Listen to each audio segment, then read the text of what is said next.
KP ओलीजीले rail ल्याउँछु भनेर भन्नुभएको थियो। भारी समर्थनबाट प्रधानमन्त्री हुनुभएका केपी ओलीलाई रेल ल्याउन कसले छेक्यो? पानी जहाजमा नेपालको झण्डा फरफराउन कसले छेक्यो? घर घरमा ग्यासको पाइप जोड्दिन कसले रोक्यो? हावाबाट बिजुली निकाल्न उहाँलाई कसले समस्या गर्यो? नेपालमा 2 अङ्कको आर्थिक वृद्धि दर हासिल गर्न उहाँलाई कसले अवरोध खडा गर्यो?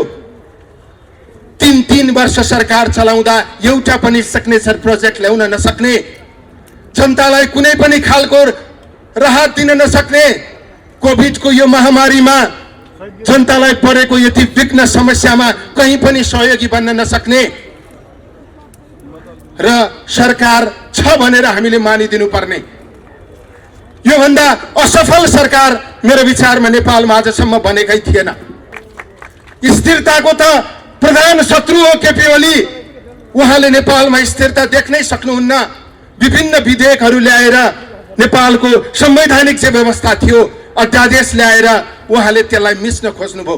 केपी ओली यो संविधानको प्रमुख बाधक हो, लोकतन्त्रको प्रमुख बाधक हो, संघीयताको प्रमुख बाधक हो र नेपालमा समृद्धि आउन नसक्नुको मुख्य कारण केपी ओलीले देशको नेतृत्व गरेको कारणले हो।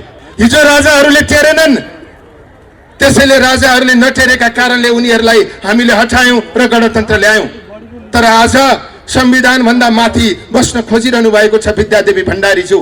केपी ओलीज्यू प्रचण्डजीसँग रिस उठ्यो, माधव नेपालजीसँग रिस उठ्यो, उहाँले संसद विघटन गरिदिनु भयो। कसैसँग रिस उठेको आधारमा जनताको संसद विघटन गर्न पाइन्छ? नेपालमा गणतन्त्र होइन विद्यातन्त्र लागू गरिएको छ। नेपालमा संघीयतालाई केपी ओलीजीले राज्यको एउटा इकाइ हो भनेर भन्नुभयो। संसारमा संघीयता इकाइ हुने व्यवस्था कहाँ छ? हामीले एउटा इकाइ बनाउनका निम्ति संघीयता ल्याएको होइन। केपी ओलीजीले भनेको समृद्धि उहाँको भाषणमा बाहेक कहीँ पनि भेटिएन। समाजवादको कुरा गर्नुहुन्छ भने अघि कुन्दनले भन्नुभएको जस्तो ओम्नी र यति ग्रुपलाई बाहेक नेपालमा कसैलाई पनि समाजवाद आएन। असंवैधानिक कदम भइसकेपछि हुने निर्वाचन कसरी संवैधानिक हुन सक्छ? केपी ओलीजीले संसद विघटन गर्नुभएको छ। संसद विघटन गरेपछि उहाँ काम चलाउ प्रधानमन्त्री हो।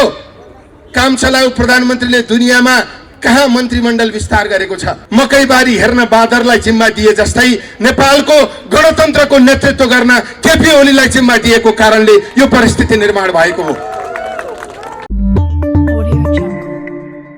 समाजको आवाज.com। जय नेपाल। ब्रान्डेड जुत्ता लगाएर अलकत्राले पोतिएको सडकमा टकटक आवाज निकाल्दै हिँड्ने खुट्टाहरूलाई खेत र बारीका बारेमा थाहा हुँदैन। पटपटी फुटेका खुट्टा नचिन्ने शासकलाई माटोको कथाका बारेमा थाहा हुँदैन। बजारले उनी दिएको माला लिएर शालिगमा हुत्याउन हतार गर्ने शासकलाई शहीदको महत्त्व थाहा हुँदैन। आज शहीद दिवस। म अमर शहीदहरूप्रति गहिरो सम्मान व्यक्त गर्न चाहन्छु। हजारौं शहीदहरूले बलिदान गरेर नेपालमा हामीले लोकतन्त्र ल्यायौं, गणतन्त्र ल्यायौं, समावेशी राज्य संरचना स्थापित गर्यौं। आज रत्न पार्कमा उभिएर हामीले त्यो बलिदानबाट प्राप्त भएको उपलब्धि रक्षा गर्ने सन्दर्भमा तपाईहरुका बीचमा आफ्ना धारणाहरू राखिरहेका छौं। हामीले हिजो यो अन्तिम संघर्ष हो, यो भन्दा पछाडी अब कुनै पनि युवाले अथवा कसैले पनि लोकतन्त्रका लागि संघर्ष गर्नुपर्ने छैन भनेर हामीले भन्यौं। गिरिजाप्रसाद कोइरालाले भन्नुभयो, त्यो भनेको धेरै वर्ष बित्न नपाउँदै फेरि हामीले उपलब्धि भनेका विषयहरू संकटमा परेका छन्। ती खोसिने हुन् कि भन्ने धेरै ठूलो आशंका हाम्रा बीचमा उत्पन्न भएको छ। आज गएको निर्वाचनमा नेकपाले झण्डै 2/3 समर्थन प्राप्त गर्यो। संघीय संसदमा उसको संख्या 2/3 हाराहारीमा छ। हामीले ल्याएको संघीयतामा 7 वटा प्रदेश छ, त्यो 7 वटा प्रदेश मध्येमा 6 वटा प्रदेशमा नेकपाले जितेको छ। दुईटा पार्टी मिलेर स्थानीय तहमा जति संख्या उहाँहरूले जित्नु भएको छ त्यो संख्या 2/3 भन्दा बढी छ। एउटा राजनीतिक पार्टीलाई जनताले योभन्दा ठूलो समर्थन गर्न सक्ने अर्को कुनै ठाउँ हुँदैन। तत्कालीन नेकपा एमाले र माओवादीले ल्याएको मत जोड्ने हो भने उहाँहरूको मत 48% थियो। 48% मत प्राप्त गरेर सबै तहमा अत्यधिक बहुमत प्राप्त गरेको पार्टीलाई यो देशमा विकास गर्नका निम्ति, समृद्धि ल्याउनका निम्ति, हामीले ल्याएको संविधान कार्यान्वयन गर्नका निम्ति कसले रोकेको थियो? केपी ओलीजीले रेल ल्याउँछु भनेर भन्नुभएको थियो। भारी समर्थनबाट प्रधानमन्त्री हुनुभएका केपी ओलीलाई रेल ल्याउन कसले छेक्यो? पानी जहाजमा नेपालको झण्डा फरफराउन कसले छेक्यो? घर घरमा ग्यासको पाइप जोड्दिन कसले रोक्यो? हावाबाट बिजुली निकाल्न उहाँलाई कसले समस्या गर्यो? नेपालमा 2 अङ्कको आर्थिक वृद्धि दर हासिल गर्न उहाँलाई कसले अवरोध खडा गर्यो? 3 वर्ष सरकार चलाउँदा एउटा पनि सिग्नेचर प्रोजेक्ट ल्याउन नसक्ने, जनतालाई कुनै पनि खालको राहत दिन नसक्ने, कोभिडको यो महामारीमा जनतालाई परेको यति विघ्न समस्यामा कहीँ पनि सहयोगी बन्न नसक्ने र सरकार छ भनेर हामीले मानिदिनु पर्ने, योभन्दा असफल सरकार मेरो विचारमा नेपालमा आजसम्म बनेकै थिएन। योभन्दा भ्रष्टाचारलाई संरक्षण गर्ने सरकार मेरो विचारमा आजसम्म नेपालमा बनेकै थिएन। योभन्दा बढी विधि विधान विरुद्ध हस्तक्षेप गर्ने, प्रहार गर्ने सरकार आजसम्म नेपालमा बनेकै थिएन। हामीले नयाँ संविधान गणतन्त्रलाई छुडे राख्नका निम्ति, संस्थागत गर्नका निम्ति ल्याएका हौं। हामीले नयाँ संविधान संघीयतालाई बलियो बनाउनका निम्ति ल्याएका हौं। हामीले नयाँ संविधान नेपालमा समाजवाद लागू गर्नका निम्ति ल्याएका हौं। हामीले नयाँ संविधान समृद्धि ल्याउनका निम्ति ल्याएका हौं। गएको निर्वाचनमा मेरो विचारमा जनताले नेकपालाई त्यति ठूलो भारी बहुमत, स्थिरता हासिल गर्नका निम्ति दिएका हुन्। यी 5 वटा कुरासँग जोडेर यो सरकारलाई हेर्नुभयो भने नेपालमा गणतन्त्र होइन, विद्यातन्त्र लागू गरिएको छ। नेपालमा संघीयतालाई केपी ओलीजीले राज्यको एउटा इकाइ हो भनेर भन्नुभयो। संसारमा संघीयता इकाइ हुने व्यवस्था कहाँ छ? हामीले एउटा इकाइ बनाउनका निम्ति संघीयता ल्याएको होइन। केपी ओलीजीले भनेको समृद्धि उहाँको भाषणमा बाहेक कहीँ पनि भेटिएन। समाजवादको कुरा गर्नुहुन्छ भने अघि कुन्दनले भन्नुभएको जस्तो ओम्नी र यति ग्रुपलाई बाहेक नेपालमा कसैलाई पनि समाजवाद आएन। स्थिरताको त प्रधान शत्रु हो केपी ओली। उहाँले नेपालमा स्थिरता देख्नै सक्नुहुन्न। विभिन्न विधेयकहरू ल्याएर नेपालको संवैधानिक जे व्यवस्था थियो अध्यादेश ल्याएर उहाँले त्यसलाई मिच्न खोज्नुभयो। सरकारहरू ढल्न थाले, पार्टीहरू फुट्न थाले। संविधानले राजनीतिक दल फुटाउनका निम्ति केन्द्रीय संसदीय दल र केन्द्रीय समितिमा 40% हुने व्यवस्था गर्यो। संवैधानिक परिषदमा विपक्षी दलको नेता अनिवार्य रूपमा हुनुपर्ने व्यवस्था गर्यो। उहाँले अध्यादेश ल्याएर त्यसलाई पहिल्यै भत्काउन खोज्नुभयो। त्यो एउटा अस्थिरताको द्योतक थियो। संसदमा 2/3 ल्याएको पार्टी अनि त्यसको अध्यक्ष प्रधानमन्त्री भएको बेलामा त्यही संसदलाई उहाँले विघटन गर्नुभयो। त्यसैले केपी ओली स्थिरताको शत्रु हो। उहाँले नेपाललाई स्थिर भएको देख्न चाहनुहुन्न। आज सरकार सञ्चालनको पक्षबाट मात्रै होइन, नेपालको संविधान रक्षाको पक्षबाट पनि केपी ओली यो संविधानको प्रमुख बाधक हो, लोकतन्त्रको प्रमुख बाधक हो, संघीयताको प्रमुख बाधक हो र नेपालमा समृद्धि आउन नसक्नुको मुख्य कारण केपी ओलीले देशको नेतृत्व गरेको कारणले हो। आज नेपालको संविधानले स्थिरताका निम्ति धेरै व्यवस्था गरेको छ। संवैधानिक व्यवस्थालाई कुल्चिएर उहाँले 2/3 संसद भङ्ग गर्नुभयो। नेपालको संविधानको कुन धारामा प्रधानमन्त्रीले अविश्वासको प्रस्ताव ल्याएर त्यो प्रस्ताव फेस गर्न सकेन भने संसद विघटन गर्ने व्यवस्था गरिएको छ। अझ केपी ओलीजीका विरुद्ध त अविश्वासको प्रस्तावसम्म पनि दर्ता भएको थिएन। धारा 76 को 1 देखि 10 सम्म विभिन्न व्यवस्थाहरू गरिएको छ। 1 देखि 9 सम्म कुनै पनि काम नगरिकन एकैचोटि 10औं नम्बरमा प्रवेश गर्न पाइन्छ। संसद विघटनलाई संविधानले अत्यन्त धेरै अप्ठ्यारो बनाएको छ। संविधान मस्यौदाकार आदरणीय कृष्णप्रसाद सिटौलाजी यही हुनुहुन्छ। नेपालको संविधानले सरकारहरू छिटो छिटो फेरिए भनेर 2 वर्षसम्म अविश्वासको प्रस्ताव ल्याउन नपाउने व्यवस्था गरेको छ। नेपालको संविधानमा प्रधानमन्त्रीहरूले आफू टिक्नका निम्ति 50-60 जना मन्त्री बनाउन थाले भनेर 25 जना भन्दा बढी मन्त्री नबनाउने व्यवस्था गरेको छ। संविधानमा अवधिभन्दा पहिले संसद विघटन गर्न नसकिने हदैसम्मको व्यवस्था गरिएको छ। तर प्रधानमन्त्रीले प्रचण्डजीसँग रिस उठ्यो, माधव नेपालजीसँग रिस उठ्यो, उहाँले संसद विघटन गरिदिनु भयो। कसैसँग रिस उठेको आधारमा जनताको संसद विघटन गर्न पाइन्छ? हिजोको संविधानमा त्यो व्यवस्था थियो होला, तर नेपालमा आज नयाँ संविधान छ। हिजोको संविधानमा त्यो व्यवस्था थियो भनेर नयाँ संविधान आइसकेपछि पुरानो संविधानको व्यवस्था लागू गर्न मिल्छ? बेलायतमा यो व्यवस्था छ, यो परम्परा छ भनेर नेपालमा त्यो परम्परा लागू गर्न मिल्छ? नेपालमा त नयाँ संविधान छ।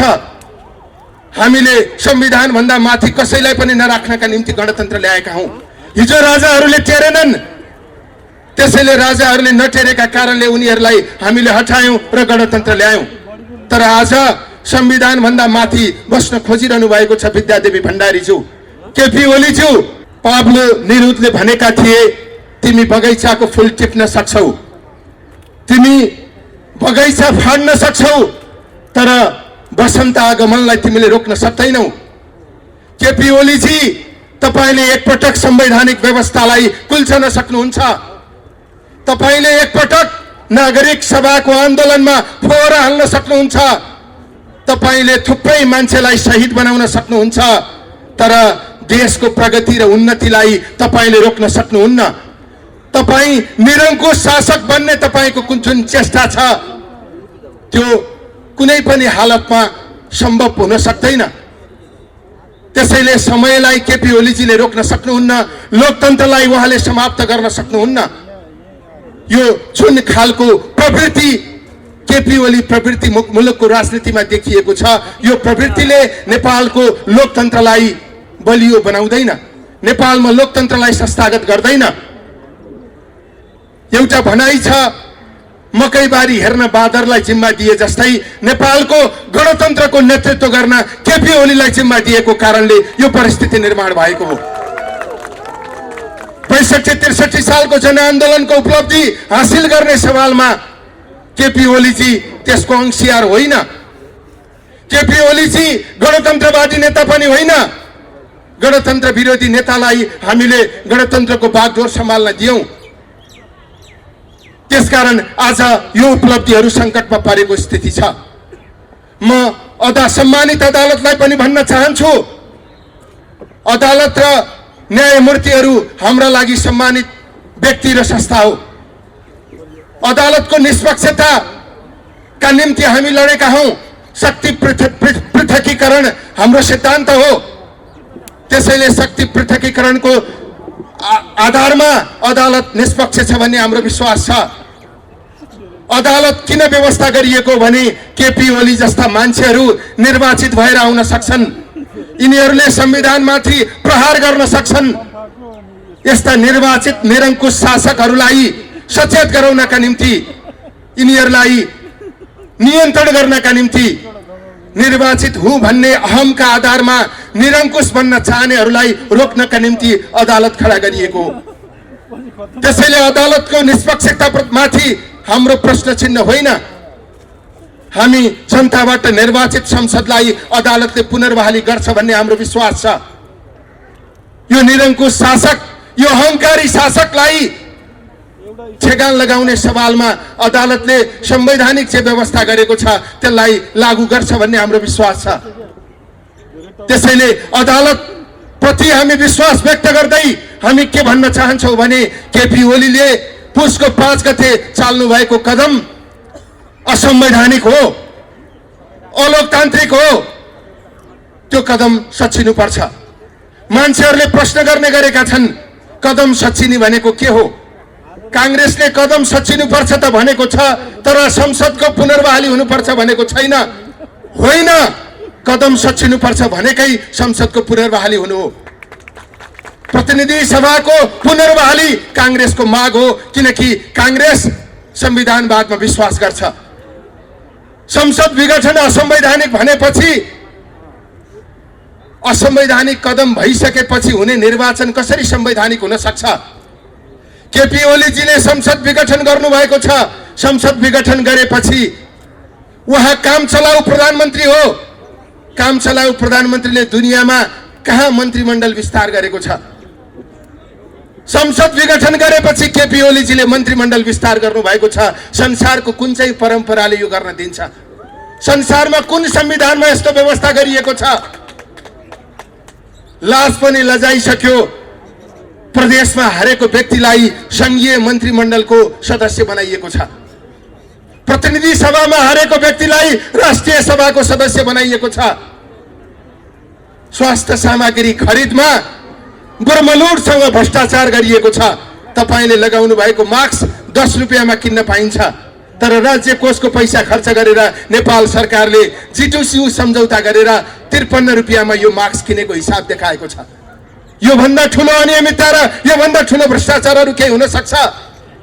संसद विघटन गर्ने पक्का भइसकेपछि संवैधानिक परिषदको बैठक बसेर स्थगन गरिएको अध्यादेश बिउताएर विभिन्न नियुक्तिहरू गरिएको छ।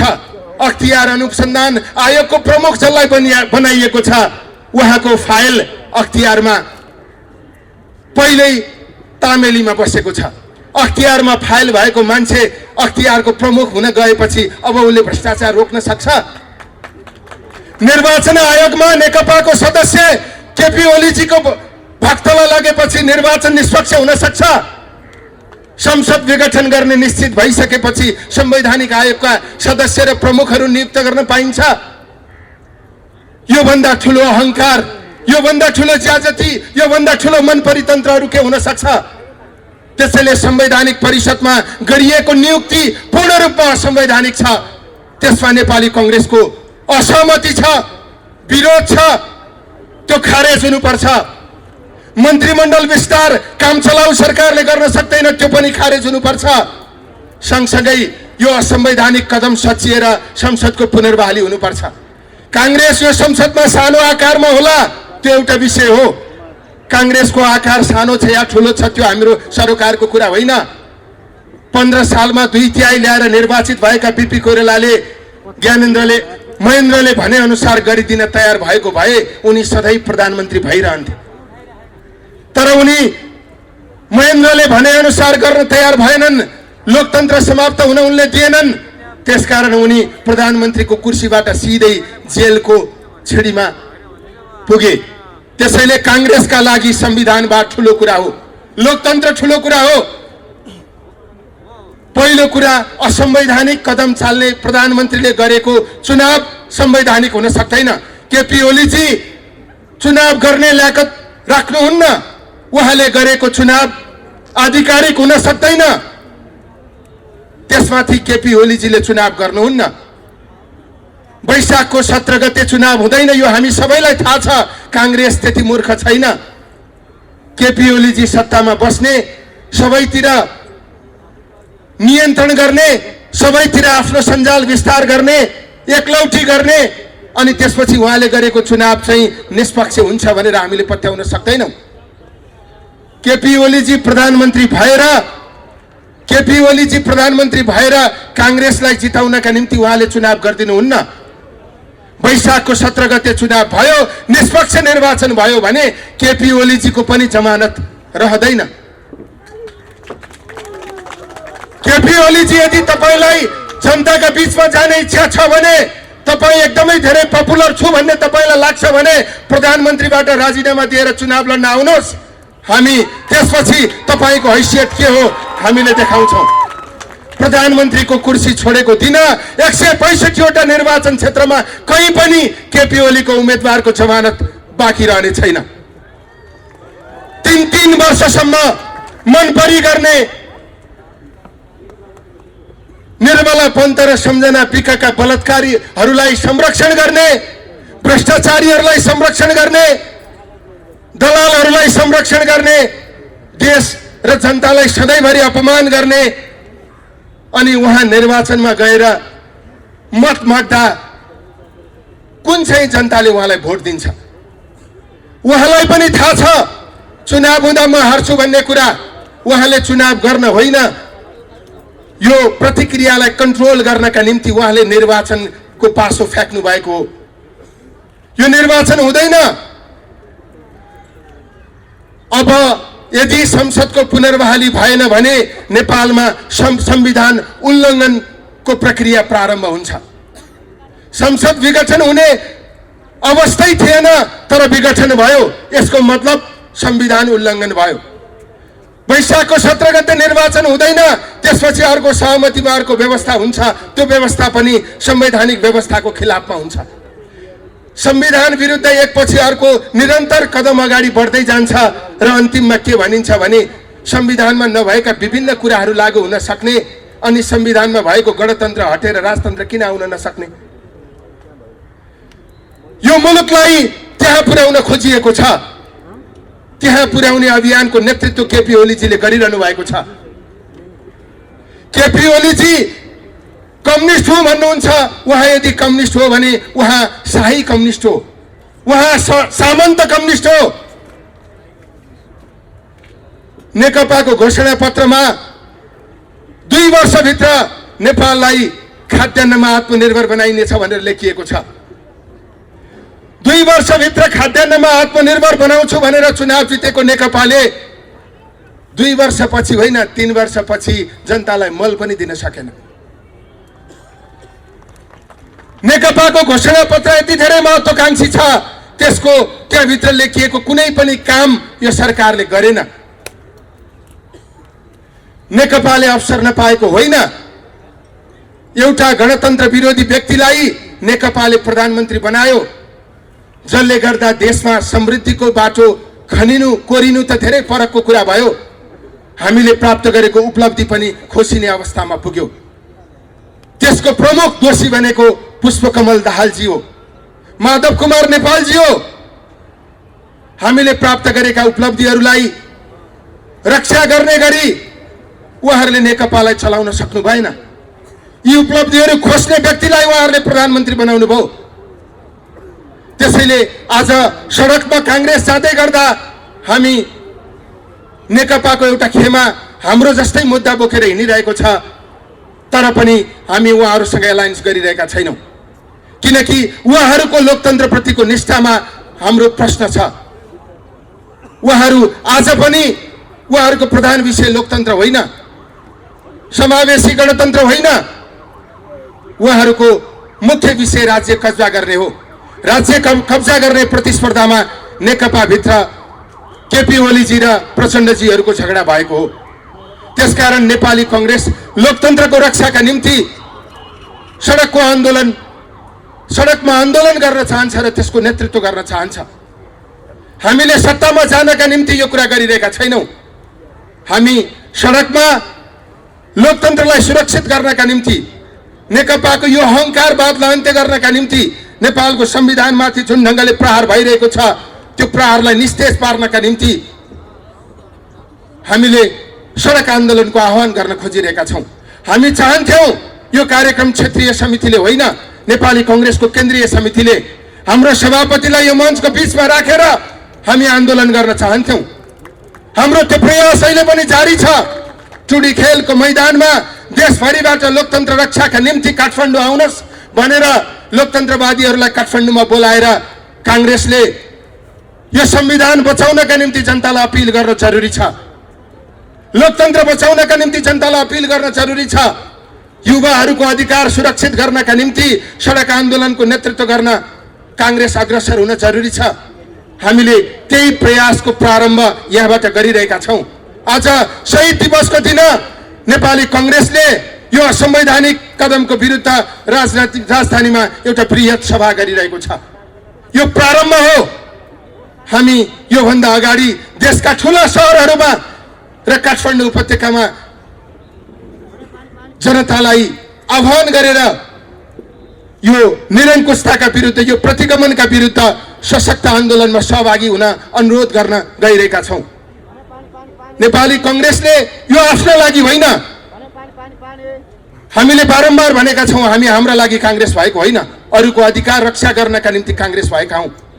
पञ्चायतको बेलामा राष्ट्रिय पञ्चायतको सदस्य लिन्छस् कि जेल जान्छस् भनेर कांग्रेसहरूलाई सोध्दै गर्दा कांग्रेसका मान्छेहरू म राष्ट्रिय पञ्चायतको होइन, म जेलको छिडीमा जान तयार छु भनेर कांग्रेस हुने गर्थे। आज पनि हाम्रो भनाइ संसदमा हाम्रो संख्या धेरै सानो होला, चुनावमा हामीले धेरै सिट जितिएला, तर असंवैधानिक कुराको पक्षमा हामी हुन सक्दैनौं। असंवैधानिक कदम सच्चिनुपर्छ। हाम्रो सबैभन्दा ठूलो स्वार्थ लोकतन्त्र हो, हाम्रो सबैभन्दा ठूलो स्वार्थ संविधानवाद हो। संविधानवाद उल्लङ्घन भयो भने हामी आफूलाई बलिदानी गर्न पनि तयार हुन्छौं। कांग्रेसले विभिन्न गल्तीहरू गरेको होला, तर लोकतन्त्रको मूल्यमा कहिल्यै पनि सम्झौता गरेको छैन। त्यसैले आजको गणतन्त्रमा हाम्रो नेतृत्वको प्रवृत्ति यस्तो भयो, जुन अहंकारी छ, जुन सामन्ती छ, त्यो प्रवृत्तिका कारणले यो गणतन्त्रले जनतालाई उपलब्धि दिन सकेन। यो संविधानको दोष होइन। अमेरिकाको संसदमा कतिजना महिला सदस्य छन्, भारतको संसदमा कतिजना महिला सदस्य छन्, नेपालमा जस्तो 1/3 महिला सदस्य भएको संसद संसारको कतिवटा देशमा छ। आज हामीले अपमान गरेर भन्ने गरेको कामी जो यो समाजको इन्जिनियर थियो, त्यसलाई संसदमा जाने व्यवस्था यो संविधानले गरेको छ। अभ्यासमा भुइँ मान्छेलाई ल्याइएन होला, ब्रिफकेस संसद पदसँग साटियो होला, तर त्यसलाई सुधार गर्न सकिन्छ। यो संविधानको सुन्दर पक्ष भनेको समावेशिता हो। बहुजातीय देश, बहुधार्मिक देश, बहुसांस्कृतिक देश, यति धेरै विविधता भएको देश अब एकात्मक राज्य प्रणालीबाट चल्न सक्छ। अब यो देशमा समावेशी राज्य संरचना नभई यो देशको राजनीतिको मूल प्रवाहमा सबै जनता अटाउन सक्छन्। त्यसैले आजको सन्दर्भमा थुप्रै परिवर्तनका विषयहरू हुन सक्छन्, तर यसका आधारभूत मान्यताहरू चाहिँ हुन् त्यो प्रगतिशील छ। त्यो प्रगतिशील मान्यताहरू बोकेको संविधानलाई छुन राख्नका निम्ति हामी संघर्षमा उत्रिन जरुरी छ। यो संविधानका यी मूलभूत विषयहरूमा यसरी प्रहार गर्ने क्रम सुरु भयो भने यो संविधान समाप्त भएर जान्छ, लोकतन्त्र समाप्त भएर जान्छ, नेपालको समावेशी राजनीति समाप्त भएर हामी प्रतिगमनको बाटोतिर जान्छौं। अँध्यारो कुनामा बसेर धेरै मान्छेहरूले यस्तो खालको चलखेल गरिरहेका छन्, यसबाट हामी सचेत हुन जरुरी छ। सत्तामा केपी ओलीजी हुनुहुन्छ, अरूले विभिन्न ढंगले चलखेल गरिरहेका छन्, त्यसकारण हामी सडकमा उपस्थित भएर खबरदारी गर्न जरुरी छ। त्यो खबरदारी गर्न आह्वान गर्नका निम्ति आज नेपाली कांग्रेसले यो कार्यक्रमको आयोजना गरेको। यो कार्यक्रम बृहत ढंगबाट अगाडि बढ्छ। अब आन्दोलनको विकल्प छैन, त्यो आन्दोलनको नेतृत्व कांग्रेसले गर्न आवश्यक छ। हाम्रो असन्तुष्टि प्रकट भइरहेको होइन, हाम्रो संविधान प्रतिको निष्ठा प्रकट भइरहेको हो। त्यसैले यो निष्ठा प्रकट गर्ने सन्दर्भमा हामीले सडकमा गर्ने कार्यक्रमहरूमा यहाँहरूको सहभागिताका निम्ति हामी अपील गर्न चाहन्छौं। केपी ओलीको नेतृत्वमा नेपालको संविधान दिन प्रतिदिन नेपालको संविधानमाथि प्रहार हुँदै जान्छ। त्यो निस्तेज गर्नका निम्ति, केपी ओली प्रवृत्तिको अन्त्य गर्नका निम्ति, यो अहंकारलाई समाप्त गर्नका निम्ति हामीले सडकबाट खबरदारी गर्न जरुरी छ। यही अनुरोध गर्दै आजको कार्यक्रममा सहभागी भइदिनु भएकोमा सबैप्रति आभार प्रकट गर्दै काठमाडौँ क्षेत्र नम्बर 6 लाई पनि हार्दिक धन्यवाद दिँदै तपाईहरु सबैबाट बिदा हुन चाहन्छु। धन्यवाद। जय नेपाल। समाजको आवाज.com